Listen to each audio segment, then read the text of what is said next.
السلام علیکم، welcome back to my channel. آئیے ناول کی جانب جاتے ہیں۔ ٹائیں ٹائیں فش کی یہ تیسری قسط۔ میرا جواب سنتے ہی اس کی آنکھوں میں حیرت تیرنے لگی۔ غالباً اسے مجھ سے اس قسم کے جواب کی توقع نہیں تھی، تاہم اب کی بار اس نے طیش میں آنے کی بجائے صرف مجھے گھورنے پر اکتفا کیا۔ کچھ دیر کمرے میں خاموشی چھائی رہی، پھر اس کی نپی تلی آواز آئی، کھل کر بولو، کیا چاہتے ہو؟ میں نے ماتھے پر آیا ہوا پسینہ صاف کیا اور بڑی مشکل سے کہا، 20 لاکھ۔ وہ بے چینی سے کرسی پر پہلو بدلنے لگی۔ صاف لگ رہا تھا کہ اس کا جی چاہ رہا ہے مجھے کھڑے کھڑے قتل کر دے، لیکن بس نہیں چل رہا۔ وہ کرسی سے اٹھ کر کمرے میں ٹہلنا شروع ہو گئی۔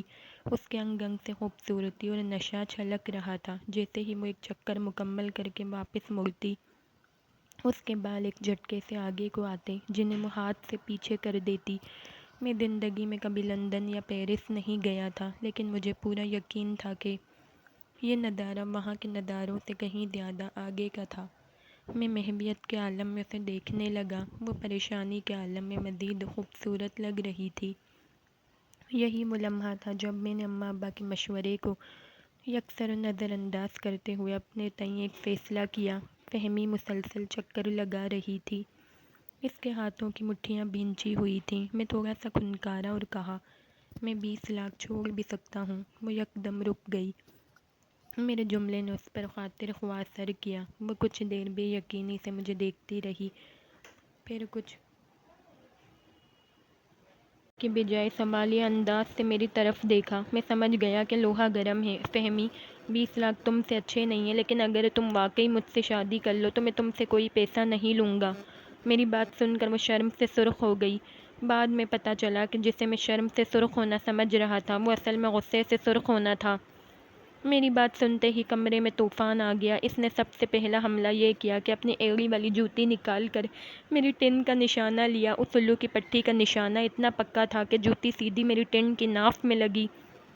ایک لمحے کے لیے تو مجھے یوں لگا جیسے کسی نے مجھ پر گرم گرم روح افزا پھینک دیا ہے۔ میرے حلق سے چیخ بھی نہ نکل سکی اور میں قالین پر ہی گر گیا۔ میرے گرتے ہی اس نے مجھ پر مکوں کی برسات کر دی۔ اس کا ہاتھ ریما جیسا اور مکہ شفقت چیمہ جیسا تھا۔ مجھے لگ رہا تھا کہ آج میرا یہاں سے بچ کر جانا بہت مشکل ہوگا۔ وہ جتنی محنت سے میری ٹھکائی کر رہی تھی، اسے دیکھ کر یوں لگتا تھا جیسے واقعی میں اس کا خاوند ہوں۔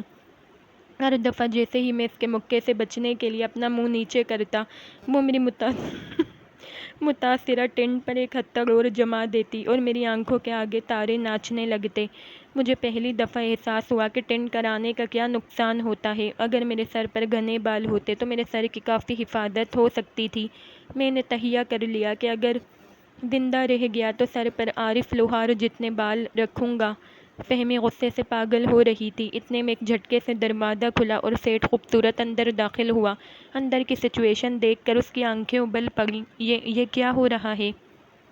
فہمی یکدم گھبرا گئی۔ پھر اچانک اس نے ایک زوردار قہقہہ لگایا اور میری گدی پر ایک مکہ مار کر اٹھ کھڑی ہوئی۔ سیٹھ خوبصورت کچھ نہ سمجھنے کے انداز میں میری طرف دیکھنے لگا۔ میں قالین پر لیٹا ہائے ہائے کر رہا تھا۔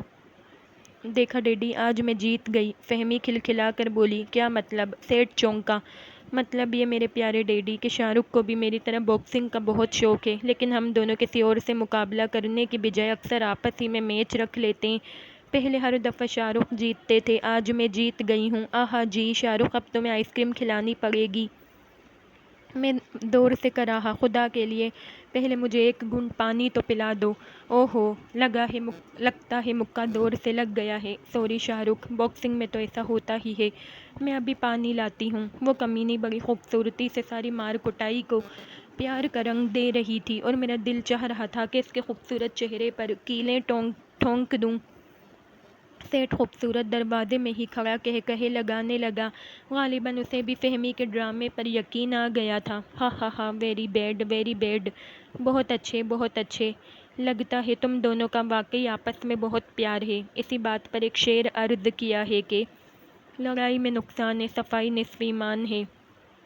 زخمی ہونے کے باوجود میں نے دل کی گہرائیوں سے سیٹھ کے لیے دوزخ البقیع کی دعا کی اور تکلیف سے کراہتا ہوا اٹھ بیٹھا۔ فہمی اتنی دیر میں میرے لیے پانی لے آئی تھی۔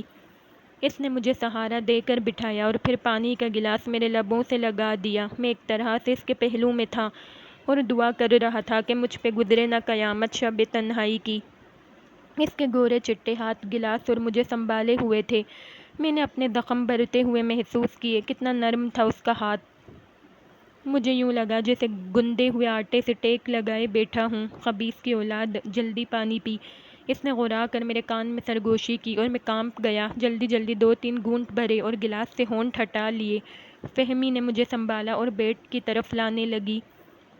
اچھا بھائی، میں تو سونے جا رہا ہوں، گڈ مارننگ، شب بخیر۔ سیٹھ نے ایک جمائی لی اور واپس مڑ گیا۔ اس کے جاتے ہی فہمی نے ایک جھٹکے سے اپنا ہاتھ واپس کھینچ لیا۔ وہ تو اللہ کا شکر ہے کہ میں بیڈ کے قریب پہنچ چکا تھا، ورنہ میں نے کمر کے بل قالین پر گرنا تھا۔ اس کے ہاتھ ہٹاتے ہی میں نے لاشعوری طور پر ہوا میں ہاتھ مارا اور بیڈ پر جا گرا۔ فہمی نے تیزی سے دروازہ لاک کیا اور واپس پلٹی۔ میں تمہیں کھا جاؤں گی، میں حرام ہوں، میں حلال کر لوں گی۔ حلال بعد میں کرنا، پہلے حلالہ تو کر لو۔ تم حرام زادے، بلیک میلر، میں تمہیں زندہ نہیں چھوڑوں گی۔ میں ابھی پولیس کو فون کرتی ہوں۔ وہ تیزی سے فون کی طرف لپکی۔ میں سمجھا شاید مجھے ڈرانا چاہتی ہے، لیکن اس بدبخت نے تیزی سے نمبر ملایا اور پھنکاری۔ ہیلو انسپکٹر صاحب، میں فہمی بات کر رہی ہوں، فوری طور پر میرے گھر پولیس لے کر آ جائیں۔ اس لڑکے نے مجھ پر مجرمانہ حملے کی کوشش کی تھی، لیکن میں نے اسے قابو کر لیا ہے۔ ہاں ہاں، فوری پہنچیں، اوکے۔ اس نے ریسیور رکھتے ہی تیزی سے پرس کھول کر اس میں سے ایک چھوٹا سا ریوالور نکال کر مجھ پر تان لیا۔ میرے چھکے چھوٹ گئے، مجھے 5 لاکھ جاتے ہوئے اور ہتھکڑیاں آتی ہوئی محسوس ہونے لگیں۔ تھانے دار تو ویسے ہی مجھ پر خار کھائے بیٹھا ہوگا۔ اب کی بار اس کا بس چلا تو وہ میری سندھی بریانی بنا کے رکھ دے گا۔ میری ساری عقل پل بھر میں نکل گئی۔ میں نے اماں ابا پر 34 صلواتیں بھیجیں، جنہوں نے مجھے یہ پلان سمجھا کر بھیجا تھا۔ آنے والے وقت کے بارے میں سوچ سوچ کر میری روح ہلکان ہوئی جا رہی تھی۔ تھانے کی مار اگر ایک دفعہ بھی مجھے پڑ گئی تو میں نے بھیک مانگنے کے قابل بھی نہیں رہنا تھا۔ یہ ہولناک خیال آتے ہی میرے اندر کے شیر نے چوہے کا روپ دھار لیا۔ خدا کے لیے میری بات تو سنو، میں گھگیایا۔ ہرگز نہیں گنجے دوزخی، اب میں تمہاری کوئی بات نہیں سنوں گی۔ اب جو بھی کہنا ہے تھانے دار سے ہی کہنا۔ میں تم جیسے غلیظ کو 1 منٹ بھی برداشت نہیں کر سکتی۔ چلو جلدی سے یہ سوٹ اتارو۔ اچھا جی۔ میں نے فوری طور پہ حکم کی تعمیل میں پینٹ کی زپ کی طرف ہاتھ بڑھایا۔ یہاں نہیں، وہ چلائی۔ اوہ سوری، میں سمجھا شاید۔ بکواس مت کرو اور جاؤ باتھ روم میں جا کر یہ سوٹ اتار دو۔ لیکن میرے پرانے کپڑے، میں نے آہستہ سے پوچھا۔ وہ اب تمہیں نہیں مل سکتے، اس نے بے نیازی سے کہا۔ تو میں کیا نوائے وقت باندھ کر باہر جاؤں گا؟ میں نے بے بسی سے کہا۔ یہ میرا مسئلہ نہیں ہے، وہ انتہائی بے رخی سے بولی۔ سوچ لو، بعد میں شور نہ ڈال دینا۔ مجھے غصہ آ گیا۔ کیا مطلب؟ اس کے چہرے پر ایک رنگ آ کر گزر گیا۔ مطلب یہ کہ اگر مجھے پہننے کے لیے کپڑے نہ دیے گئے تو پھر مجھے مجبوراً قدرتی لباس میں ہی جانا پڑے گا۔ وہ پہلے تھوڑا سا مسکرائی، پھر شانے بے نیازی سے بولی۔ تمہیں اجازت ہے، کیونکہ میں تو دوسرے کمرے میں جا رہی ہوں، ابھی تھوڑی دیر میں پولیس آنے ہی والی ہے۔ مجھے یقین ہے وہ تمہیں قدرتی لباس میں دیکھ کر بہت خوش ہوں گے۔ میرے ہاتھوں پیروں سے جان نکل گئی۔ پولیس کچھ ہی دیر میں پہنچنے والی تھی۔ میں نے دماغ سے پوچھا، مجھے کیا کرنا چاہیے؟ جواب آیا، کھوتے کے بچے، فوراً لڑکی کی بات مان لے۔ میں فہمی کے قدموں میں گر گیا۔ خدا کے لیے مجھے معاف کر دو، مجھے پولیس کے حوالے مت کرنا۔ میں تمہاری ہر بات ماننے کے لیے تیار ہوں، نکاح بھی کروں گا اور طلاق بھی دوں گا۔ مجھے 5 لاکھ ہی منظور ہیں۔ فہمی چالاکی سے مسکرائی۔ نہیں، اب 5 لاکھ نہیں، صرف 500 ملیں گے۔ 500؟ اتنے میں تو پیٹ بھر کے گول گپے بھی نہیں ملتے۔ میری شکل رونے والی ہو گئی۔ یہ تمہارے لالچ کی سزا ہے۔ اگر تم پہلے مان جاتے تو تمہیں واقعی 5 لاکھ مل جانے تھے۔ پتہ نہیں کس احمق نے تمہیں 20 لاکھ والا پلان سمجھا کر بھیجا اور تم نے سمجھا کہ میں اس جال میں پھنس جاؤں گی۔ میں نے دل ہی دل میں اماں کو کوسا۔ ہاں تو جلدی بتاؤ، اس سے پہلے کہ پولیس آ جائے، کیا تم 500 کے عوض مجھ سے شادی کرنے اور طلاق دینے کے لیے تیار ہو؟ پیسے کچھ تو بڑھاؤ۔ اب تمہیں 400 ملیں گے، وہ اطمینان سے بولی۔ یہ کیا بات ہوئی؟ تمہیں پیسے بڑھانے کے لیے کہا تھا، کم کرنے کے لیے نہیں۔ اب تمہیں 300 ملیں گے۔ وہ کرسی پر بیٹھ کر میری حالت سے لطف اندوز ہونے لگی۔ نہیں، یہ ظلم مت کرو۔ اب تمہیں 200 ملیں گے۔ میں نے فوراً منہ پہ ہاتھ رکھ لیا، کیونکہ مجھے جس اسپیڈ سے رقم کم کرتی جا رہی تھی اس سے تو یہ خدشہ ہو چلا تھا کہ اگر میں بولتا رہا تو الٹا مجھ پر ادھار چڑھ جائے گا۔ بولو راضی ہو؟ میں بری طرح ڈر گیا تھا، لہٰذا جلدی سے ہاں میں گردن ہلا دی۔ مبادا ان 200 روپوں سے بھی ہاتھ نہ دھو بیٹھوں۔ شاباش، اب تمہیں بولنے کی اجازت ہے، لیکن اگر تم نے پیسوں میں کمی کی بات شروع کی تو پیسے پھر سے کم ہونے شروع ہو جائیں گے۔ اس نے دھمکی دی اور پھر فون اٹھا کر نمبر ڈائل کیا اور بولی، ہاں انسپکٹر صاحب، اب آپ کے آنے کی ضرورت نہیں، معاملہ صلح صفائی سے طے پا گیا ہے۔ ہاں جی، شکریہ۔ اس نے ریسیور رکھ کر مجھے آنکھ ماری اور پھر کسی وکیل کو فون کرنے لگی۔ میں شکست خوردہ کھلاڑی کی طرح صوفے پر سر جھکا کر بیٹھ گیا۔ مجھے یقین ہو گیا تھا کہ میں دوبارہ اس گھر میں کبھی نہیں آ سکوں گا، اور نہ ہی ایسے صوفے اور ایسے باتھ روم قسمت مجھے دوبارہ دکھائے گی۔ فہمی نکاح کے سلسلے میں زیادہ ہی تیزی دکھا رہی تھی۔ رات کے 11 بج رہے تھے، لیکن شاید وہ سارا کام آج ہی ختم کر لینا چاہتی تھی۔ اسی دوران اس نے فون پر اصلی شاہ رخ سے بھی رابطہ کیا اور اسے خوشخبری سنائی اور حوصلہ دیا کہ بس عنقریب وہ پھر سے ایک ہونے والے ہیں۔ دوسری طرف سے شاہ رخ نے غالباً حلالہ کی صحیح تشریح کے بارے میں اپنے خدشات کا اظہار کیا، لیکن فہمی نے اسے پوری طرح تسلی دی کہ یہ حلالہ بالکل ایسے ہوگا کہ سانپ بھی مر جائے گا اور لاٹھی بھی نہیں ٹوٹے گی۔ مجھے ساری سمجھ آ رہی تھی کہ اس مثال میں سانپ سے مراد مجھے لیا جا رہا ہے۔ میرے دماغ سوچنے سمجھنے کی صلاحیتوں سے محروم ہوتا جا رہا تھا۔ پولیس کا خطرہ تو ٹل گیا تھا، لیکن میں سوچ سوچ کر پاگل ہوا جا رہا تھا کہ گھر جا کر جب میں اماں کو بتاؤں گا کہ 5 لاکھ کی بجائے مجھے صرف 200 روپے ملے ہیں اور اس میں سے بھی 7 روپے ویگن کا کرایہ دے آیا ہوں، تو ان کی کیا حالت ہوگی۔ ابا تو ہو سکتا ہے 6-7 گھنٹوں کے لیے وفات پا جائیں، اور اماں کے بارے میں تو مجھے یقین تھا کہ وہ یہ روح فرسا خبر سنتے ہی میرے سر میں فرائی پان دے ماریں گی۔ میں گھٹنوں میں سر دے کر رونے لگا۔ مرد ہو کر بھی تمہاری آنکھوں سے آنسو نکل رہے ہیں۔ فہمی نے پیکٹ سے چیونگم نکال کے اپنے منہ میں ڈالی اور مجھے پچکارا۔ میرا خون کھول اٹھا۔ کیوں، کیا مرد کی آنکھوں میں ایلفی پڑی ہوتی ہے؟ ہاں ہاں ہاں، اس نے ایک زوردار قہقہہ لگایا اور اس کے دانتوں کی چمک سے میری آنکھیں خیرہ ہونے لگیں۔ وہ خاصی خوش نظر آ رہی تھی۔ ظاہری بات ہے، خوش ہونا اس کا حق تھا۔ اس کا کام بھی ہو رہا تھا اور 5 لاکھ بھی بچ گئے تھے۔ وکیل آدھے گھنٹے میں پہنچ گیا۔ اس کی شکل دیکھتے ہی مجھے ایک جھٹکا سا لگا۔ یہ تو ہماری گلی والے ملک صاحب کا بڑا بیٹا تھا، ملک شرافت۔ وہ بھی مجھے دیکھ کر چونک اٹھا، لیکن سلام لے کر چپ ہو گیا۔ اس کے وہم و گمان میں بھی نہیں تھا کہ جس لڑکی کے نکاح کے لیے اسے بلایا گیا ہے اس کا دلہا میں ہوں۔ تاہم وہ مجھے سوٹ میں ملبوس دیکھ کر خاصا متذبذب نظر آ رہا تھا۔ آئیے آئیے وکیل صاحب، آپ تو بڑی جلدی پہنچ گئے۔ مولوی صاحب کو لائے ہیں؟ جی ہاں، مولوی صاحب نیچے ہیں، اجازت ہو تو بلوا لوں؟ شرافت نے جلدی سے پوچھا۔ ہاں کیوں نہیں، وہ تو آج کی تقریب کے مہمان خصوصی ہیں، فہمی نے شرارت بھرے لہجے میں کہا۔ شرافت فوراً نیچے گیا اور مولوی صاحب کو بھی ساتھ لے آیا۔ مولوی صاحب خاصے مدنی تھے، لہٰذا 15 سیڑھیاں چڑھنے میں ہی ان کی سانس پھول گئی۔ کمرے میں داخل ہوتے ہی میں دھڑام سے صوفے پر گر گئے اور اشارے سے مجھ سے پانی مانگا۔ غالباً وہ مجھے نوکر سمجھ رہے تھے۔ اب میں نے کیسے سمجھاتا کہ میں یہاں ملازم تھا، نوکر نہیں۔ پھر بھی میں برا سا منہ بناتے ہوئے اٹھا اور مولوی صاحب کے لیے فریج میں سے پانی کا گلاس بھر لایا۔ اب شرافت کے چہرے پر بھی اطمینان تھا، شاید اسے بھی یقین ہو گیا تھا کہ میں اس گھر میں نوکر ہوں۔ ہاں تو میڈم، کہاں ہیں آپ کے ہونے والے شوہر؟ شرافت نے اپنے ہاتھ میں پکڑے بڑے سے خاکی لفافے میں سے کچھ کاغذات نکالتے ہوئے کہا۔ آپ نکاح نامہ وغیرہ تو لے آئے ہیں نا؟ فہمی نے احتیاطاً پوچھا۔ جی میڈم، سارے کاغذات تیار کروا کے لایا ہوں، البتہ مولوی صاحب سے رابطے میں بڑی مشکل پیش آئی۔ آپ کو پتہ تو ہے کہ شادیوں کا سیزن ہے، اور پھر یوں آدھی رات کو نکاح پڑھانا۔ بہرحال مولوی صاحب نے بڑی مہربانی کی جو میرے ساتھ چلنے پر آمادہ ہو گئے، ورنہ آج انہیں 3 شادیاں بھگتانا تھیں۔ شرافت نے بڑی چرب زبانی سے اپنا مطمع نظر بیان کر دیا۔ فکر نہ کیجیے وکیل صاحب، مولوی صاحب نے اگر ہماری خاطر اتنی زحمت اٹھائی ہے تو ہم بھی انہیں مایوس نہیں کریں گے۔ فہمی نے پرس سے ہزار کے 10 نوٹ نکال کے مولوی صاحب کی طرف بڑھا دیے۔ مولوی صاحب کو پانی پیتے پیتے غوطہ لگ گیا، لیکن وہ پھر بھی آگے بڑھے اور جھپٹ کر نوٹ اچک لیے۔ ان کی آنکھوں میں بے پناہ خوشی رقص کرنے لگی تھی۔ غصے سے میرا رنگ سرخ ہو گیا۔ مجھ سے اچھا تو مولوی رہ گیا تھا جو جیب گرم کر کے جا رہا تھا۔ شرافت نے فوراً کھنکار کے مولوی صاحب کو متوجہ کیا۔ جس کا مطلب یہ یقیناً یہ تھا کہ اس مال غنیمت میں وہ برابر کا حصے دار ہے۔ میرا خیال ہے نکاح شروع کرنا چاہیے، فہمی نے لاپرواہی سے کہا، اور مولوی صاحب کی آنکھیں پھیل گئیں۔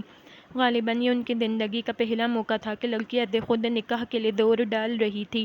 کوئی اور موقع ہوتا تو وہ کسی ایسی حرکت کے جواب میں شرم و حیا پر ایک طویل لیکچر دے سکتے تھے، لیکن جیب میں پڑے نوٹ ان کی زبان کی راہ میں پتھر بن کر حائل ہو گئے۔ انہوں نے ایک طویل ہوں کی اور شرافت کی طرف دیکھا۔ شرافت نے فہمی کی ہاں میں ہاں ملائی اور پہلے والے سوال پھر دہرا دیا کہ دلہا کہاں ہے؟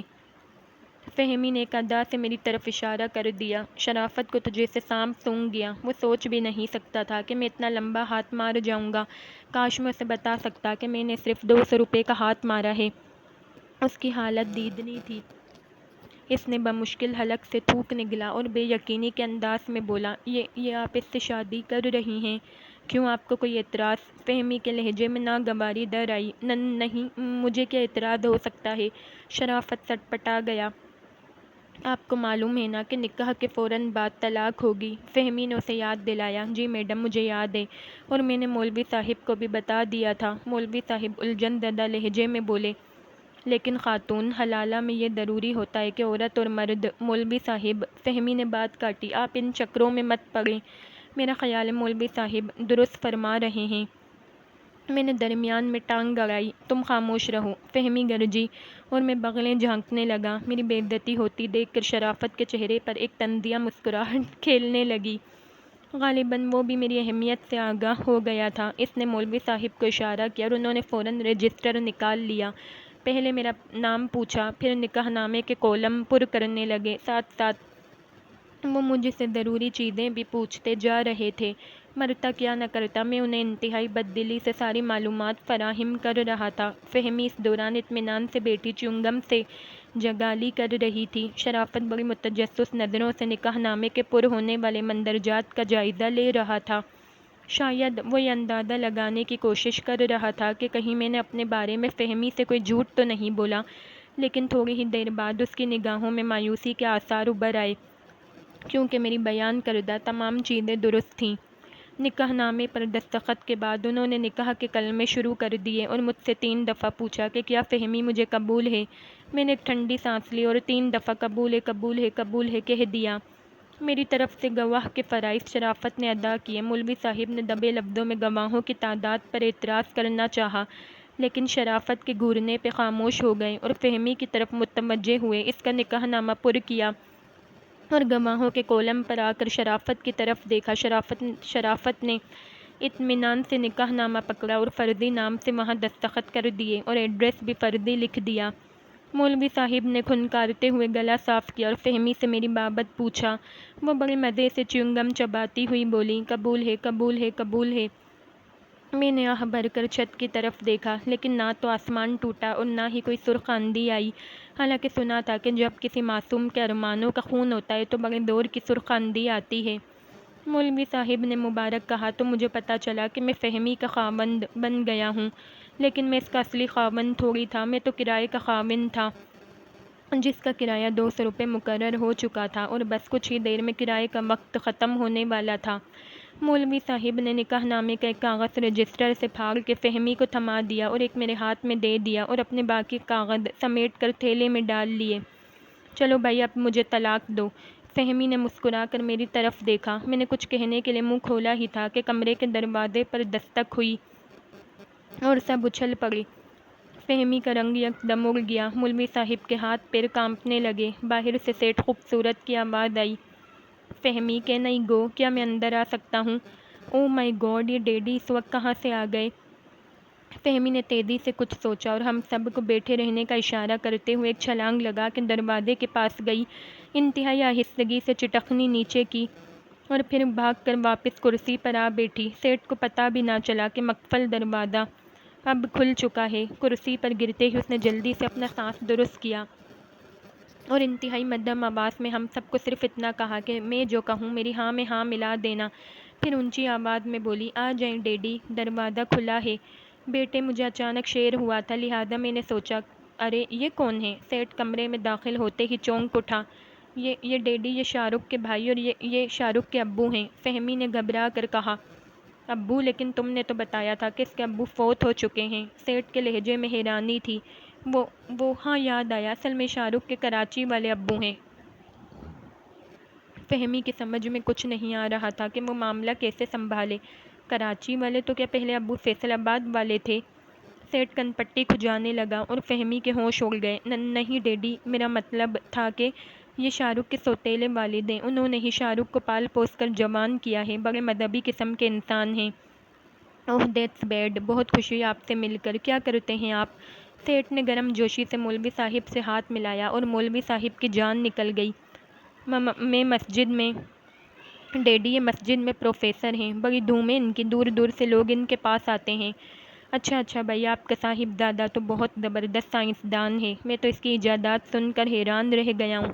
میری خوش نصیبی ہے کہ یہ میرا داماد ہے، سیٹھ نے میری طرف دیکھتے ہوئے تعریفی انداز میں کہا، اور میں نے سعادت مندی سے سر جھکا لیا۔ اب تو میں واقعی اس کا داماد تھا۔ سیٹھ کے الفاظ سنتے ہی شرافت بری طرح چونکا۔ وہ تو شروع سے مجھے اور میرے خاندان کو جانتا تھا۔ میرا اور سائنس کا رشتہ ایسا ہی تھا جیسا امریکہ اور چیچو کی ملیاں کا۔ وہ بہت کچھ سمجھ گیا تھا، اس لیے دھیرے دھیرے سر ہلانے لگا، تاہم اس نے فوری مداخلت سے گریز کیا۔ سیٹھ نے اس کی طرف دیکھا۔ تو آپ ہیں شاہ رخ کے بھائی؟ جی ہاں، میں شاہ رخ کا بھائی ہوں اور میرا نام کمال احمد ہے۔ شرافت نے کن اکھیوں سے میری طرف دیکھتے ہوئے میرا اصلی نام دہرا کر ثابت کر دیا کہ میرے فراڈ سے آگاہ ہو چکا ہے۔ What is your age? آپ کیا کام کرتے ہیں؟ سیٹھ نے انگلش بولی اور شرافت ٹکر ٹکر اسے دیکھنے لگا۔ شاید اسے بھی سمجھ نہیں آ رہی تھی کہ کون سی زبان کا جواب دے۔ اس سے پہلے کہ سیٹھ اپنے سوال کو دہراتا، فہمی فوراً مدد کو لپکی اور بولی، ڈیڈی یہ وکیل ہیں، بہت بڑے وکیل۔ اچھا، سیٹھ نے اچھا کو لمبا کیا، تو اس کا مطلب ہے سارا خاندان ہی پڑھا لکھا اور اعلیٰ عہدوں پر فائز ہے۔